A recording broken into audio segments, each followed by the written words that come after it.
How to stop notifications on Windows 11. Notifications can sometimes be distracting, especially when you need to focus on a task. So if you are looking to have more uninterrupted experience on your Windows 11 system, let's dive into the tutorial and learn how to stop notifications. First, click on Start menu. Then click on Settings. Then click on Notifications on the right hand side. Under the Notifications section, you will find various options to manage your notifications. To stop notifications entirely, toggle off the Get Notifications from apps and other senders. If you want your notification will send to your notification center instead of showing it on your screen, then toggle on the Do Not Disturb option.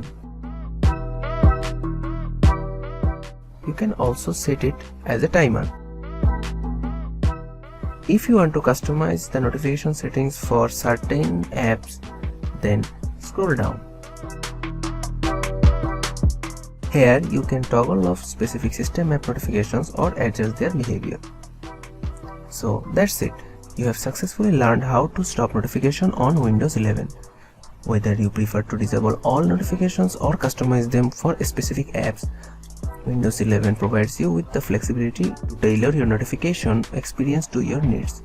Thanks for watching. Subscribe to our Tutorial River channel for more videos.